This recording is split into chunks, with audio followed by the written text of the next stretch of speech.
Today we have a very special treat for you. The master chef at Birrieria Jalisco in Pico Rivera will reveal his family's secret of making birria. Welcome to Birria Jalisco. I am Richard Gonzalez. Today is the perfect day for a delicious plate of birria. Come and follow me. I'll show you how we make it. I am one of the owners of Birria Jalisco. I'm going to show you today the way we make it here at Birria Jalisco. The first process is making sure the meat is washed. I'm going to roll this big pot over there, which can hold up to 200 pounds of meat. This recipe has been over 100 years in our family, making the birria and serving it the way my father did.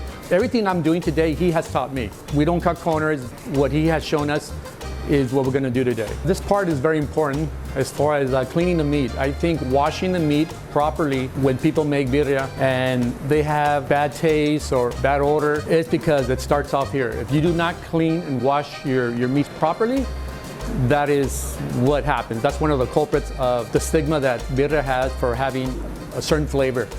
So here we wash our meat twice, and I just finished washing it the second time. I already dumped all the water out. And all we're going to do is put all the meat into the pot. I have the ingredients in here that go with the pot. It's very simple. It's just onions, garlic, some basil, laurel, and black pepper. So now I'm going to start putting the meat in, and this is the beginning of the process. The bigger pieces first, because they're thicker and they take more time to cook. So that has to be in the bottom where the heat hits it directly. It takes up to 6 hours to cook. So we got to make sure we put all our meat correctly, otherwise it won't come out the way it should. So again, right here we have close to 200 pounds of meat. Birria Jalisco was my father's dream of having his own restaurant when he came from Mexico. He finally did open his restaurant in 1972. We were young kids. We grew into the restaurant. My father integrated us and taught us how to do the birria the way he was taught. And when you set up the pot, the way my father has taught us is, again, we put in all the different parts of the goat. We put them in layer by layer. These are the four shanks. This is the shoulder, and this is the tail. The leg, this goes in the bottom because it's the thickest part of the goat, so that goes in the bottom. So they go layered up top of each other. So right now I'm putting all the four shanks in right now. So everything has an order. It's not just throw everything in.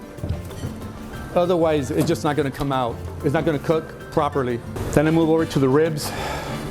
Put half of the ribs in, and then we put all the backbone, and then we top it off with more ribs. Now we're putting in the backbone now. This is the neck bone. This is the backbone. I can do this literally in my sleep. And then we just finish off with the last ribs that go on top. These kind of seal in the heat so it cooks evenly. So 6 hours is what it's going to take. All right, it's the last piece. I just put the lid on to the burner now and put it in. And we got to fill it up with water. There you go. We just got to add water to it. After 6 hours, it's ready to come out.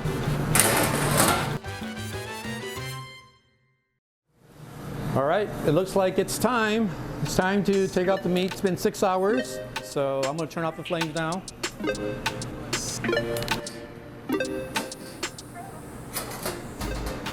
Okay, here we go.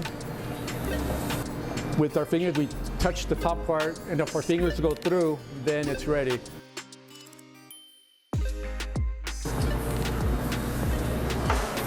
Now I'll bring it over here, because I got to take out the meat over on this side over here. And it's ready to go. There it is. We're going to start taking it out piece by piece and dividing it into our trays here. As soon as we finish one tray up, we put some of the red sauce here. This red sauce is just for coloring only. It doesn't really enhance the flavor, does anything, it just gives it color. Just Chile California, that's all it is. So the first step, we take all the ribs out and we just put them in one tray first.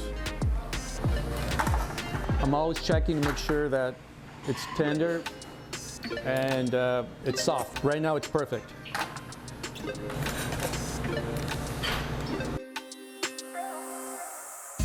And I have my assistant here, Andrew, my nephew, who I have shown how to make the birria too. So it's a tradition passed on to family members.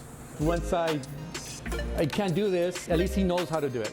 One way or another, the tradition stays with the family. All right, that's the first part of the ribs. Yeah. The birria we have here is the same style that is from Jalisco. After we send it to the front and it's put into the oven, that style is called tatemada style, which is roasted kid. So that's the one that's in the oven.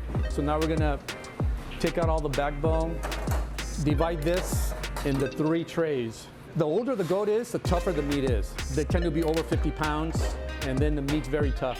And it'll take way more than 6 hours to cook. Ideal weight would be 35 to 45 pounds is what we use. Once we take most of the meat out, we skim all the fat out. We just use the broth. Other birrias sometimes don't skim the fat. That's why sometimes when you eat birria somewhere else, your plate, the rim, or in the palate of your mouth, you feel the grease. It's because they didn't clean it properly or they didn't skim it properly. And a lot of people just cut corners. They just don't want to do it because it is time consuming. But if you do everything right, then everything comes out the way it should. The broth that's in here is what we use for the consommé. I'll elaborate on that later on.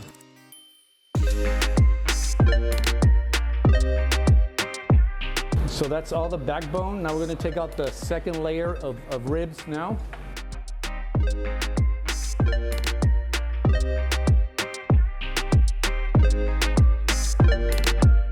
That's it for the ribs. Now we're going to move on to the shanks. I'm going to skim some of the fat out. This is a bunch of fat that's on top, and it gets very murky, so I can't really see clearly inside. So I have to remove some of the fat.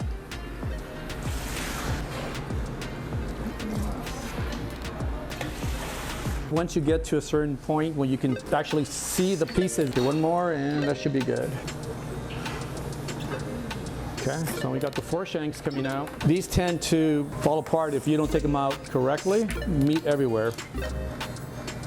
Once they cool off, then they kind of harden up a little bit and it's easier to handle. Right now, since they're very soft, they're literally just hanging on the bone.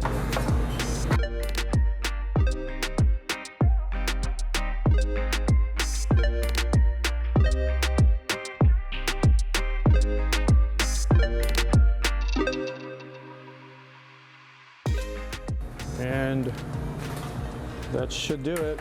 And with this broth here, I'm going to continue skimming all the fat out. So now we just let that rest for a bit. And meanwhile, I'm going to skim this and transfer this broth over to the other pot over here where we hold all the broth for our next batch of consommé that we're going to make. The back part, this is all the process we do back here. So once we take out the meat, we just lay them out so they can cool off for a bit. They stay here for a while until the machetero, the other cook, will come and grab what he needs and put it in the oven in front. By the end of the day, if he doesn't get to it, then we just have to put it in the fridge. Sometimes we won't have any left over. That's why birria itself is an art form, really. It's not something that you can just put together like crack an egg and make an omelet or anything, no. Birria is usually cooked in big batches. Whenever you serve birria, it's for big occasions, for weddings, for quinceañeras, birthdays. A big group of people come up, all the family shows up, because it's an event. You've come to enjoy this dish. It's a labor, it takes time. That's why people come and enjoy it, because it's not easy to make. It takes time, but at the end of the day, it fills your heart because you see everybody really enjoying it.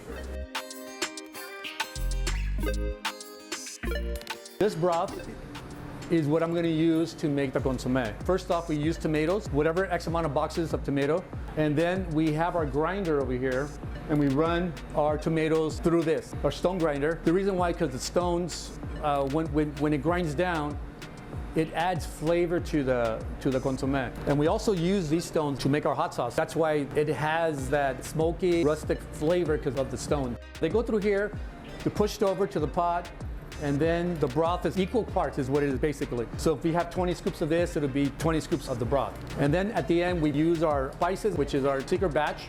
Only the family knows that recipe to finish off our consommé, and that's what gives it its unique flavor. Before we continue to discover more about the cooking process at Birrieria Jalisco, don't forget to hit that subscription button and notification bell. Don't miss a single episode or secret recipes at Birria World. After the meat is done in the back and it's resting back there, this is where all the action and all the movement happens. In the oven here, this is the second step of cooking. So the first step was the fully cooked. The second step is to put it in the oven, and that's the style of birria that we serve here, which is the roasted kid, and in Spanish is cielo tatemado. It gives a really good flavor. The machetero, right now he's gonna serve one plate, a surtida, which is a little bit of everything. This one comes in a full order or half order. And you can ask for them however you want. You can ask for them with bone or no bone, just all meat.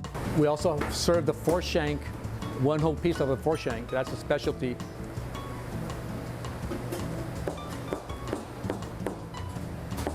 So when the ticket comes out, he puts it up on the rail up there, and then from there, he serves whatever is on the note, and then he just pushes it over.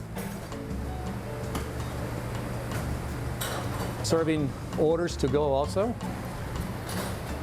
Everything comes out dry. You add the soup, or consomme if you like. It's up to you if you want it or not. So right now he's just serving tacos. Unos tacos de birria. Our garnishments are at the table. The onions, cilantro, lime, chili, whatever you want you put on it. And it's also served with a side of consomme. They just pour a little bit over, or they just drink it like a soup. So there's no wrong way of eating birria, it's just a preference. So, we are now coming to the end of this episode, but before that, let's watch as they make the famous QuesaChiva taco, a delicious new dish that has become one of their most popular items on the menu. Right now she's gonna make a QuesaChiva. It's a quesadilla with just birria. That's one of our most popular plates here. There's a cotija cheese that goes on top. After that, it's ready to go out. You should try this when you come here. Thanks for joining us. I want to extend an invitation to all of you to come visit us in our two locations. The one here in Pico Rivera and the other one in Plaza Mexico in Linwood. Come and join us whenever you can. Stay tuned for more, and don't forget to subscribe and hit that notification bell to keep up with our birria journey.